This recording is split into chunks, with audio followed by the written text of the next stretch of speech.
Welcome to The Explainer. When we think about the story of money, our brains usually jump straight to shiny coins, paper bills, or, complex digital codes and blockchain. But the reality? The origins of trade don't start with any of those things. The real story begins with the absolute most fundamental human challenge: survival. Long before anyone was ringing a bell at a stock exchange, early human societies were shaped by a harsh, simple reality. Resources are limited, but human needs, well, those are constant. So let's dive right in and see how this basic, everyday struggle for survival literally set the entire structure of modern markets into motion. But first, I want to pose a question to you. What was the world's very first currency? Just take a second to think about it.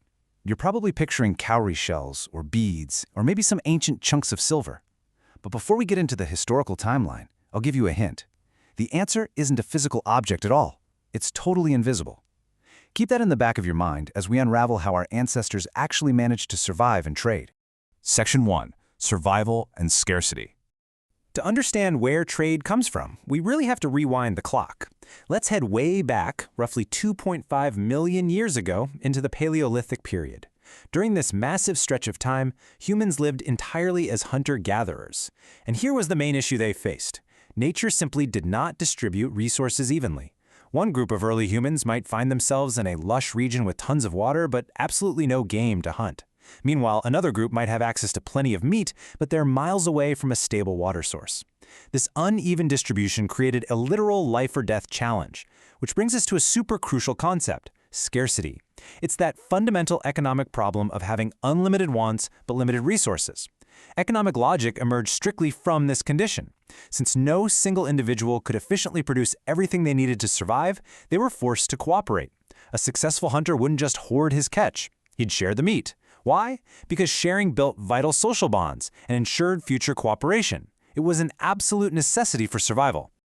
Moving on to Section 2, the agricultural surplus.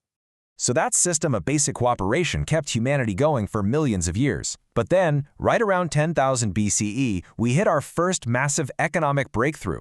Humanity discovers its first real solution to the constant problem of scarcity. Now, in the Paleolithic era, hunter-gatherers were constantly on the move. Absolutely no surplus, incredibly limited trade. Every single day was just about finding enough calories for that specific day. But the advent of agriculture, that changed everything. People settled down, and most importantly, they started producing a surplus of food. For the very first time in human history, we actually had more calories than we immediately needed to survive. This completely altered the trajectory of our species and led directly to specialized trade. So, what do you do with all that extra food? Well, differences in productivity naturally emerged, and societies had to figure out how to manage this sudden new wealth. In ancient Mesopotamia, these massive temple complexes stepped right into the role of early economic centers. They weren't just religious sites, They actually functioned as the ancient world's first massive proto-banks. They became the central hubs for collecting and then redistributing the grain harvest to workers, craftsmen, and administrators. It was a highly structured system built specifically to manage this newfound surplus. Section 3, the power of specialization. Think about this for a second. What happens when a food surplus frees up a huge chunk of your population from having to constantly hunt or farm all day? When you aren't constantly worried about your next meal, what do you do with your time? The answer is specialization. Adam Smith would later call this the division of labor. Picture a farmer in 3000 BCE Mesopotamia who grows a huge amount of wheat. He has all this grain, right? But he needs a way to store it.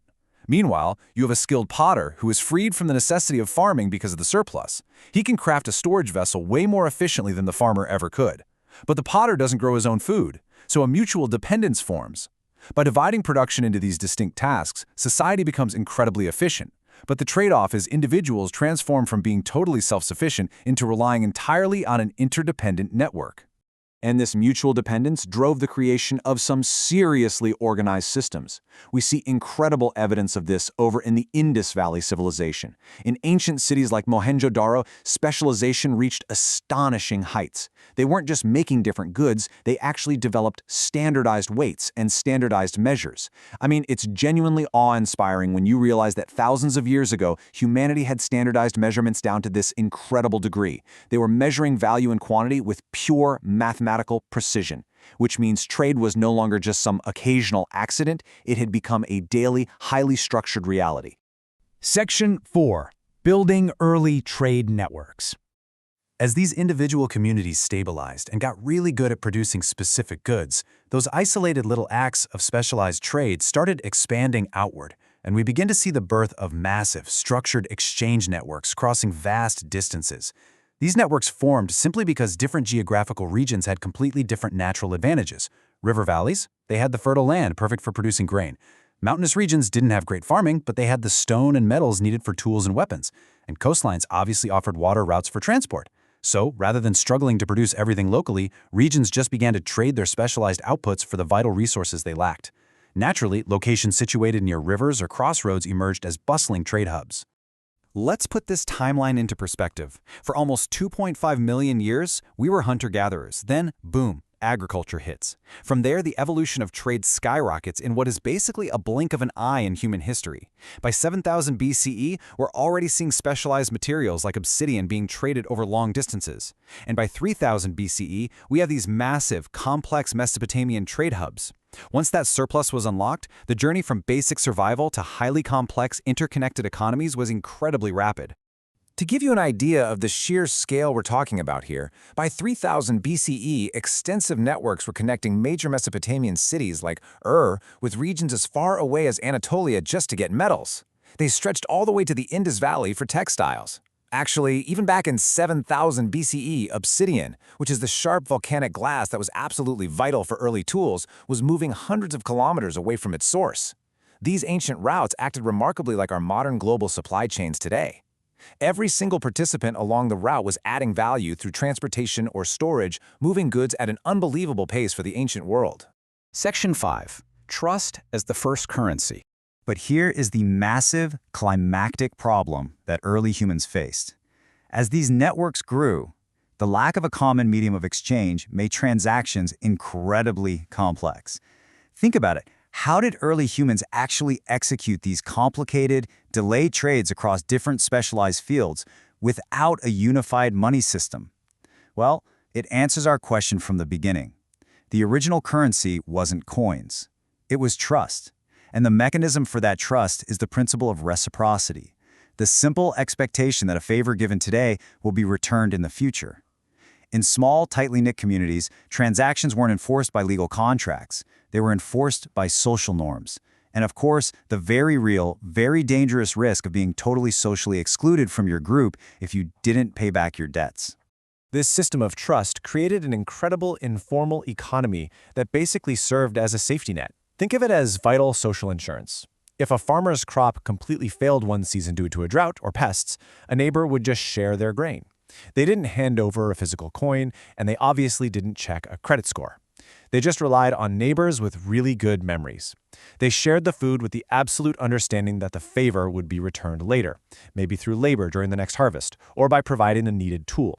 And the crazy thing is, we actually have hard historical proof of this. By the year 2000 BCE, we see Mesopotamian clay tablets that explicitly record these exact trust-based obligations. These tablets documented promises to repay goods, proving that even 4,000 years ago, human societies were already operating on early, highly sophisticated credit systems based entirely on this informal trust. 4,000 years ago.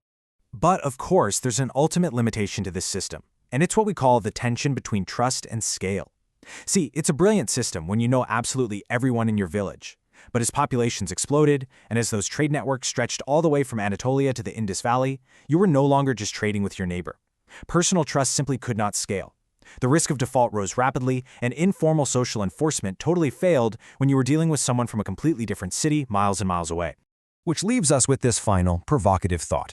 You have a massive food surplus, you have brilliant specialization, and you have trade routes spanning continents. But what happens when you desperately need to trade with a stranger you absolutely cannot trust?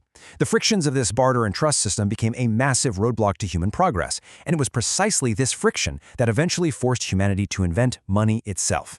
But exactly how they solved that, well, that's a story for another explainer. Thank you so much for joining me, and I hope this completely changes how you view the early origins of trade.